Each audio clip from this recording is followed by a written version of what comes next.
Terima kasih Anda masih bersama kami di obrolan pagi. Pemirsa, Yogyakarta memiliki banyak sekali ragam kuliner pilihan. Meskipun yang paling terkenal mungkin gudeg gitu ya, tapi ternyata ada kuliner yang namanya soto brakot. Nah, apa itu soto brakot dan kenapa ini menjadi salah satu menu yang direkomendasikan untuk dicicipi kalau kita datang ke Yogyakarta? Kita simak liputannya berikut ini.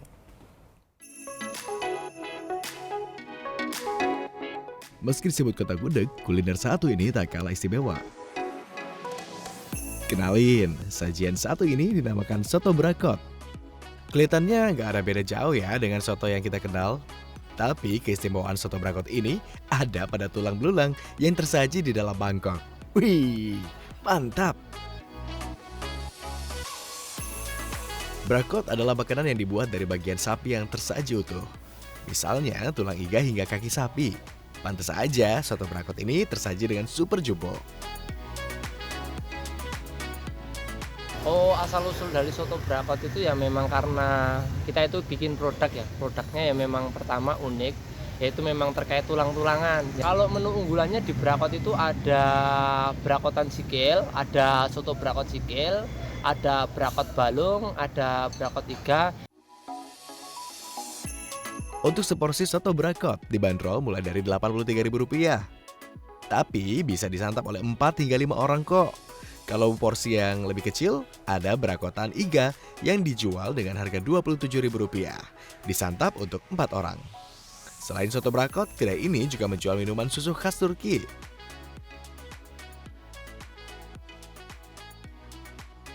Tempat makan yang viral ini berada di Jalan Kaliurang kilometer 16 Umbul Martani, Sleman, Yogyakarta. Ukuran jumbo dan rasa yang menggigit di lidah, tak heran kalau kedai ini diserbu pembeli. Ya lumayan menggiurkan buat pelanggan-pelanggan pada tertarik beli, sama kan porsinya juga banyak, harganya yang juga terjangkau, rasanya enak, porsinya empuk dan gurih. Balungannya enak banget karena kan dia lembut ya, terus juga besar porsinya, jadi bisa buat rame-rame. Penasaran? Warung soto brakot Mas Aan ini buka setiap hari Selasa hingga Minggu, mulai buka jam 6 pagi hingga jam 10 malam. Jangan lupa mampir ya. Olena Wibisana, Sleman, Yogyakarta. Waduh, itu ngeliat tulangnya kemudian digigit langsung tadi orang pada makan jadi langsung appetite gitu ya. Tapi habis makan enaknya ngopi kali ya kita. Nah, bicara tentang kopi, ternyata pemirsa tidak hanya kopi ini bisa dinikmati di kafe-kafe mewah aja gitu ya, tapi juga bisa menikmati kopi di kawasan agrowisata sambil menikmati pemandangan alam yang cantik. Nah, ada juga kopi yang punya ingredient atau komposisi yang berbeda karena ditambahkan dengan perasan air jeruk. Wah, kayak apa ya? Ini dia 2 jenis kopi kami rangkum dalam satu liputan berikut ini.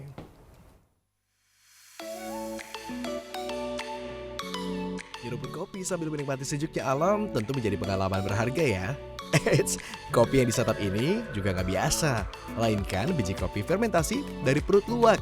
Soal rasa nih, nikmat tiada tara. Bonusnya di Kampung Kopi Luwak Poros Samarinda Bontang, Kutai Kartanegara, Kalimantan Timur ini, pengunjung bisa ikutan panen biji kopi di kebun yang luasnya mencapai 60 hektar. Meski sudah ada sejak tahun 1997, wisata Kampung Kopi Luwak ternyata baru dibuka pada tahun 2000. Asik loh menjadi tujuan wisata bersama keluarga. Masih ada muncul keraguan karena ini minuman terkait dengan minuman muslim juga minum, non-muslim juga minum. Jadi ada kotorannya itu, ada yang berpendapat halal, ada yang berpendapat haram. Jadi masih tipe yang timbang. Akhirnya setelah informasi jelas dari MUI itu menghalalkan tentang kopi luwak itu, baru dari itu kami berusaha mengumpulkan luwak-luwak yang ada itu. Kemudian kopi itu dari tahun 1997 ya. Nah waktu itu ya kalau awalnya sih kopi luwak itu ya kotoran gitu. Kalau kopi yang satu ini juga gak kalah nikmat. Bahkan terbilang unik karena di dalam segelas kopi terdapat air perasan jeruk kunci khas Pangkal Pinang. Dalam pembuatannya mudah kok, biji kopi dihaluskan dengan mesin terlebih dulu. Kemudian bubuk kopi dimasukkan ke dalam kopi untuk diseduh dengan air panas. Lanjut, racik dengan gula dan air perasan jeruk kunci. Jangan lupa tambahkan es batu, kocok, lalu sajikan. Kopi jeruk kunci kadang dinamakan kopi COVID. Nama kopi COVID diambil ketika pandemi COVID-19 menyerang dunia. Tak disangka, penikmatnya terdapat dari berbagai kalangan, mulai dari anak milenial hingga bapak-bapak. Cita rasanya juga unik, ada manis, pahit, asam, dan menyegarkan. Cocok disantap ketika cuaca sedang panas. Enggak itu kan sukanya asam, makanya kita mendominasikan tuh kopi kebelet kunci. Terus di sek tuh supaya menghasilkan rasa jeruk kunci itu lebih strong ke kopinya. Makanya kita mengadakan kopi itu pakai jeruk kunci. Kopi COVID ini dibanderol dengan harga Rp27.000 per gelasnya. Jadi, Anda tertarik minum kopi yang mana nih? Kopi luwak atau kopi COVID? Tim Liputan di Universe.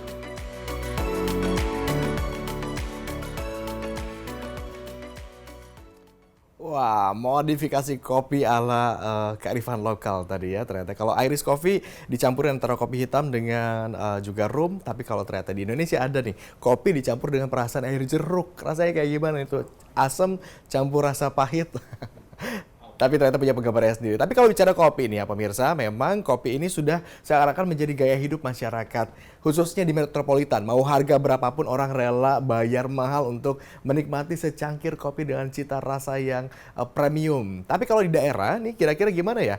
Khususnya di kawasan-kawasan produsen atau pembuat produksi kopi gitu ya, di Temanggung nih. Kebetulan ada rekan kami, ada kontributor Be Universe, Priyo Budi Santoso yang akan coba mengupdate informasinya di sana. Priyo, kalau di Jakarta kan harga kopi ini sudah lumayan mahal gitu ya kalau beli-beli di kafe gitu. Tapi kalau di tempat Anda sendiri gimana nih, di produsen khususnya? Oh ya, memang kopi saat ini menjadi tren ya di kalangan masyarakat Indonesia, terutama di Kabupaten Temanggung, Jawa Tengah. Jadi setiap di kota-kota besar biasanya para pemuda menikmati, menyukai minuman kopi, tapi di Temanggung ini tidak hanya anak muda, namun semua warga, baik muda maupun tua, menikmati kopi buatan Temanggung sendiri. Untuk harganya sangat bagus daripada tahun sebelumnya. Untuk kopi untuk kualitas yang sedang, sebelumnya hanya dijual Rp22.000 per kilogramnya. Itu masih berbentuk biji ya. Namun saat ini harga mencapai Rp42.500 per kilo. Sementara untuk produsen kopi di Desa Muncar, Kecamatan Gemawan, milik Bapak Sarwadi ini terdapat beberapa varian seperti natural dan excelsa. 100 gramnya dijual bermacam-macam tergantung variannya, dimulai dari Rp15.000 hingga Rp35.000. Oke, Priyo. Untuk sementara saya coba konfirmasi nih, Priyo sekarang sedang berada di satu titik di mana kopi itu diolah, ditanam, dipanen, kemudian diolah langsung gitu ya. Harganya tadi bervariatif gitu. Tapi gimana sih bisa harga kopi di produsen ternyata nggak mahal-mahal banget begitu sampai ke diolah menjadi minuman-minuman di kafe kelas tinggi gitu, jadi mahal gitu. halo ya. Ulangi. Ya, Priyo ini kan lagi di lokasi produsen kopi ya. Kalau kami coba lihat Priyo. Iya. Oke.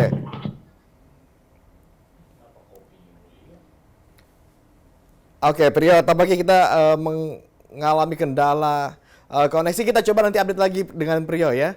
Terima kasih Priyo atas laporan Anda. Selamat kembali bertugas Priyo.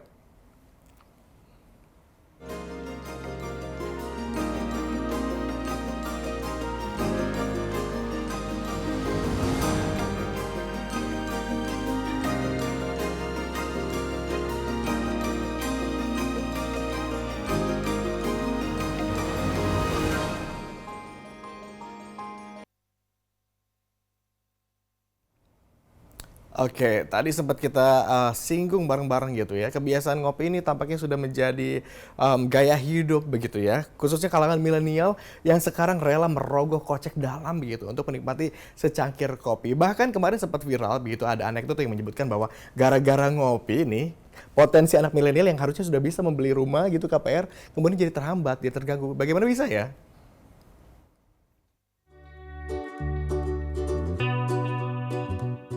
Kebiasaan ngopi sambil ngobrol cantik gak cuma disukai orang tua aja.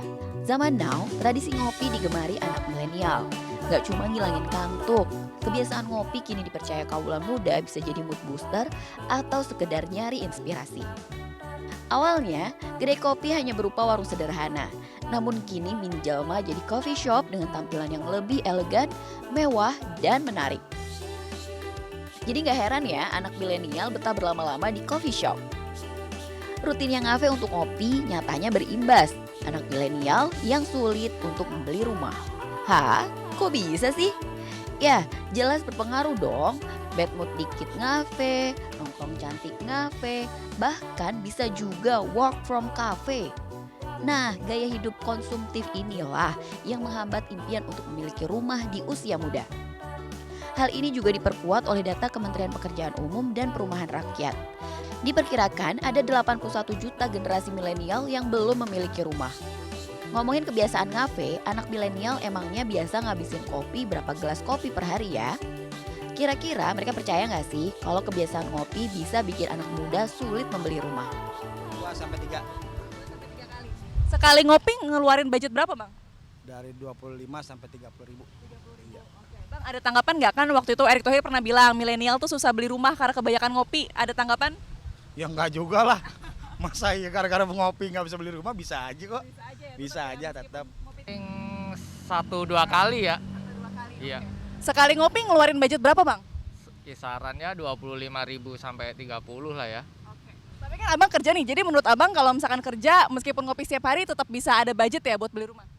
Bisa lah. Ya kita harus memanage duit juga. 1-2 kali. 1-2 kali. Sekali ngopi ngeluarin budget berapa Kak? Tergantung ya, paling biasanya kisaran 25 sampai 40 ribu.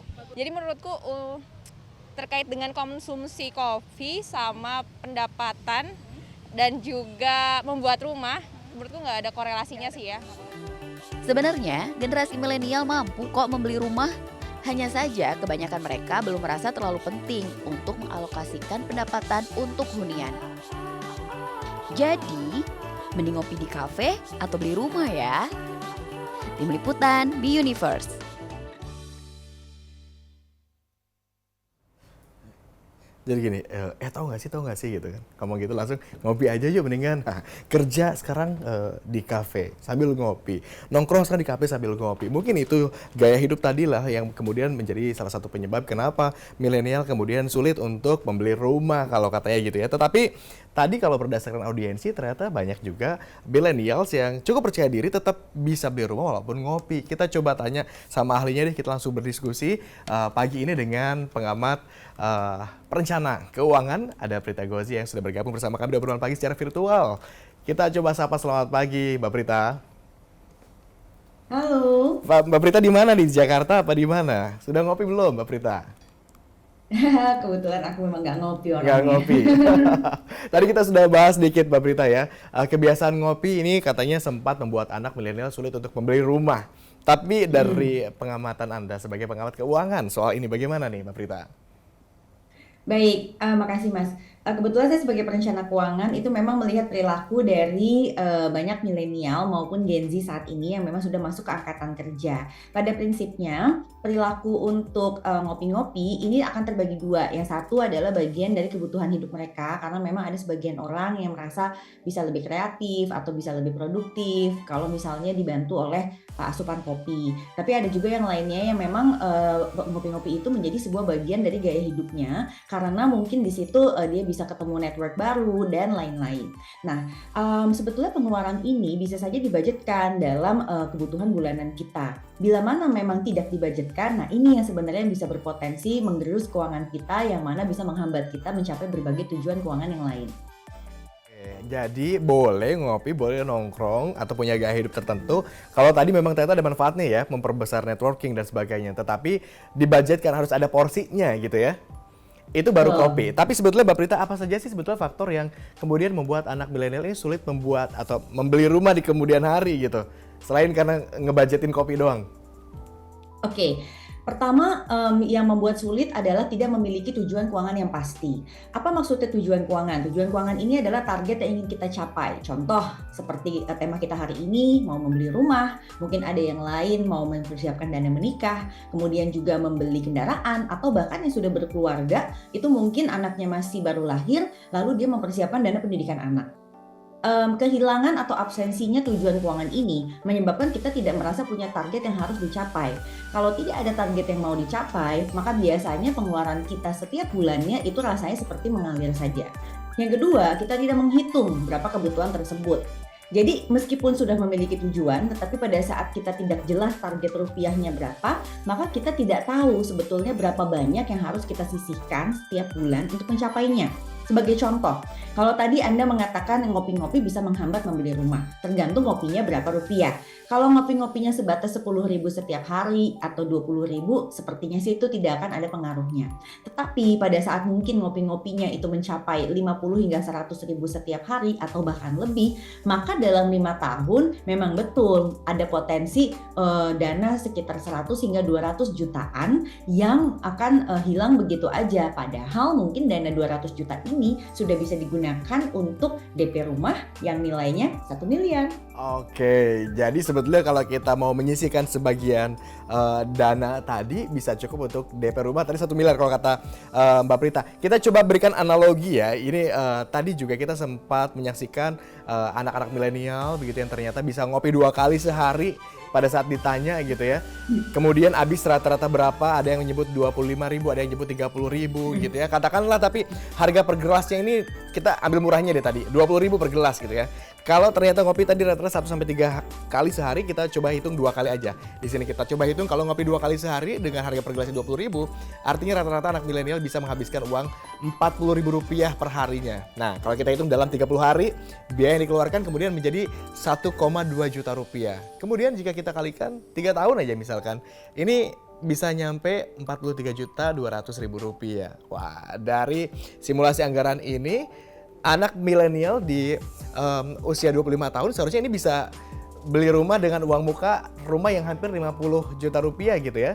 Gimana Mbak Prita melihat ini? Analogi ini cukup make sense atau enggak gitu?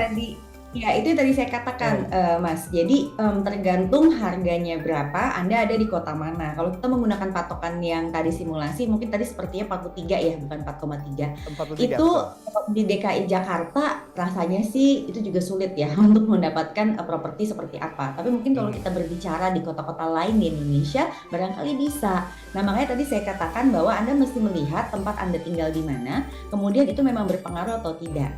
Tetapi yang lebih utamanya lagi Mas, kita juga harus paham mengenai anggaran atau budgeting setiap bulan. Betul sekali bahwa mungkin ada anggaran 40.000 setiap hari untuk dialokasikan ngopi-ngopi. Tapi bila mana memang dia sudah menganggarkan 30% dari penghasilannya, katakanlah penghasilannya dia adalah 5 juta rupiah, kita ambil UMP, kemudian dia mengalokasikan sekitar 20 hingga 30%, berarti kan artinya dia sudah bisa mengalokasikan 1,5 sampai dengan 2 juta setiap bulan. Nah, kalau tapi lumayan loh Mbak Prita. 40.000 dari anggaran lain untuk ngopi nggak apa-apa. Jadi kuncinya adalah memiliki pos-pos alokasi yang memang sudah ditetapkan sebelumnya dan disiplin terhadap alokasi tersebut. Tapi lumayan juga Mbak Prita kalau gaji cuma 5 juta, kemudian alokasi tadi buat ngopi sehari 2 kali 2 juta. Artinya berarti ada 1.200.000 tadi ya sebulan.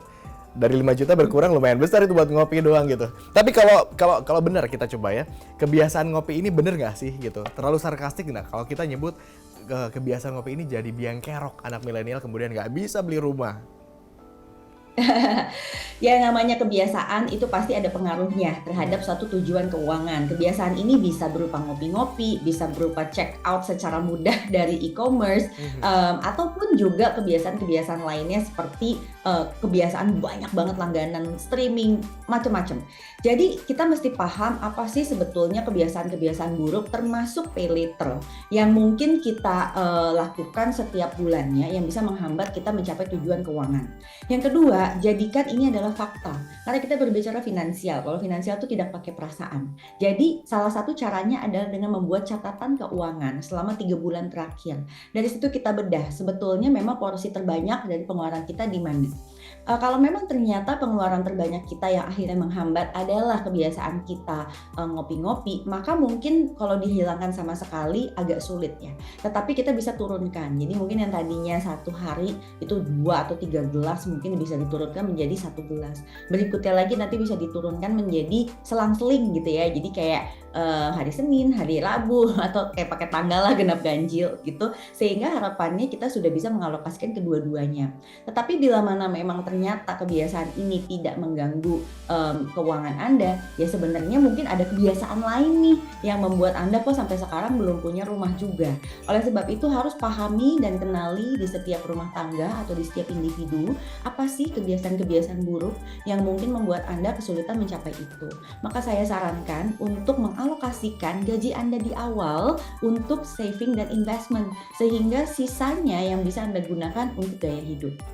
Oke, karena ini lumayan menggelitik juga ya. Ada juga yang menyebut bahwa saya nggak ngopi, tapi ternyata usia 30 saya masih belum beli rumah juga gitu. Jadi sebetulnya lebih bijak aja gitu ya dalam mengelola keuangan.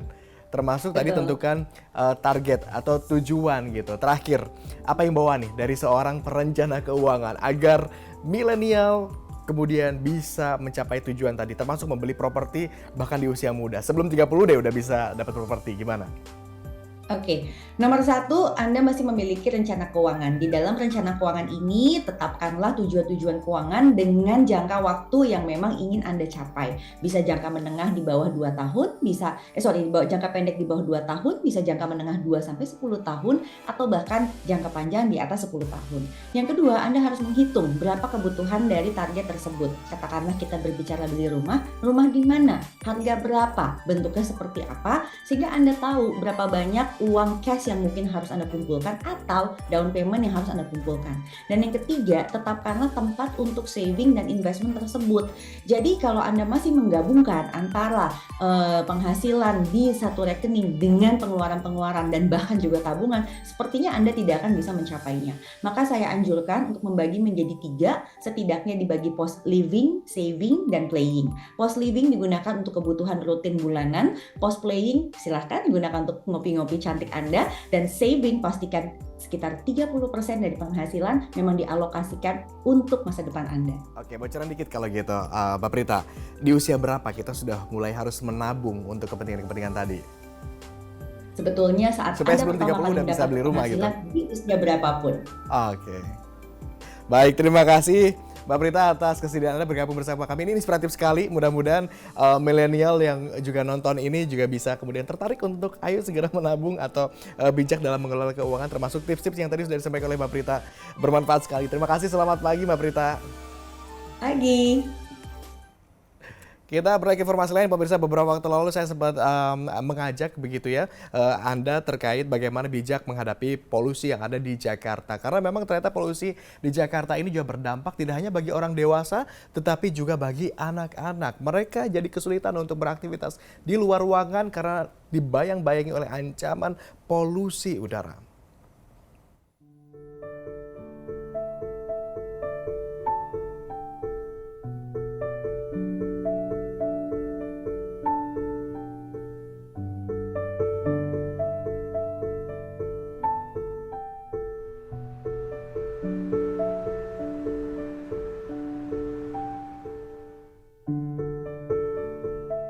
Menyenangkan dan aman untuk ditinggali. Barangkali begitulah seharusnya alam memberi dukungan pada tumbuh kembang anak ketika berada di luar ruangan. Namun ibu kota tampaknya tak seramah itu. Apalagi belakangan kualitas udara yang terus memburuk membuat kaum urban terpaksa menghirup udara kotor setiap harinya ketika beraktivitas di luar ruangan.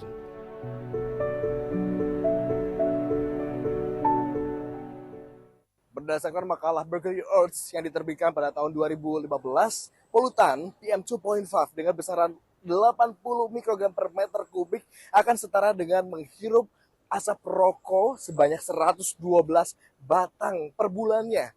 Nah, rata-rata di Jakarta dalam sepekan terakhir begitu polutannya ada di kisaran 64,5 mikrogram per meter kubik. Ini sama seperti setara dengan menghirup asap rokok dengan jumlah 90 batang per bulannya.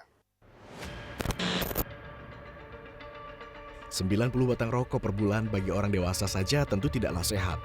Bayangkan dampaknya pada anak. Tentu memberi resiko kesehatan yang lebih besar secara sistemik karena anatomi tubuh dan fisiologis anak yang relatif lebih rentan. Jadi begini, kalau memang anak-anak itu daya tahannya memang nggak seperti dewasa ya, jadi lebih rentan terkena. Kemudian saluran napasnya juga lebih kecil, jadi kalau ada sedikit masalah di anak-anak itu lebih parah gejalanya. Belum lagi kalau nanti di anak di sekolah tuh ketemu orangnya banyak dan penggunaan maskernya pada anak-anak tuh lebih susah, masker nggak ada yang sesuai. Kemudian mendengar resiko kesehatan ini, tidak sedikit orang tua yang merasa khawatir hingga tidak mengizinkan anaknya beraktivitas di luar ruangan dalam waktu lama. Ada sebagian anak-anak yang kemudian terenggut. Padahal orang-orang terdahulu sadar betul pentingnya bermain bagi anak hingga menjamin hak bermain anak dalam pasal 11 Undang-Undang Nomor 23 Tahun 2002 tentang perlindungan anak.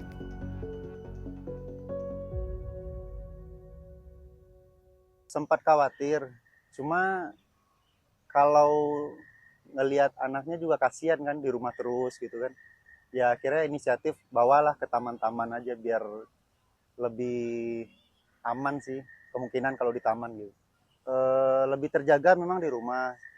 Cuman kalau untuk sekali-kali diajak keluar ya nggak masalah juga asal pakai masker gitu. Untuk sekarang ya di rumah sih.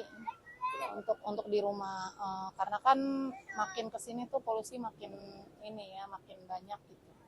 Tapi ada rasa kasihan nggak ke anak yang main di rumah? Ada makanya nggak terlalu sering keluar, kadang hanya Sabtu atau hari Minggu. Kalau dulu kan Sabtu Minggu, nah sekarang kita pilih Sabtu atau Minggu gitu. Sementara itu data menyebut prevalensi kasus ISPA atau infeksi saluran pernafasan atas di Jakarta terus meningkat dalam beberapa pekan terakhir. Kontributor yang cukup tinggi dalam angka kasus ISPA di Jakarta tidak lain adalah polusi udara, disusul sejumlah faktor lain seperti rokok dan cuaca. Adapun penyumbang utama polusi ibu kota berasal dari emisi transportasi, sektor industri, dan produksi listrik dari batu bara. Emisi transportasi menjadi donatur paling besar dengan angka 67,04%, sedangkan sektor industri menyumbang polusi sebanyak 26,8%. Dan polusi dari produksi listrik dengan batu bara menyumbang polusi sebanyak 5,7%.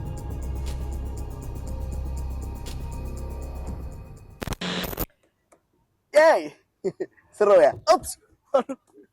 ISPA jadi dampak langsung yang dirasakan oleh anak-anak sebagai akibat dari polusi udara buntut dari perubahan iklim yang terjadi di wilayah Indonesia. Begitu. Dampak tidak langsungnya ada banyak. Rasanya nggak akan cukup kalau kita coba jelaskan di dalam seharian penuh begitu ya, karena banyak sekali.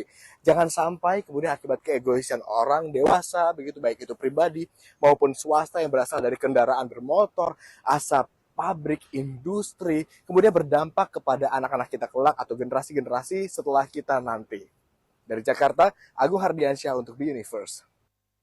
Jangan sampai kita orang dewasa berkontribusi terhadap masa depan buruk anak kita nanti gitu ya. Usai jeda, kita akan kembali dengan sejumlah informasi menarik lainnya. Tetap bersama kami di Obrolan Pagi, sarapan informasi pagi Anda.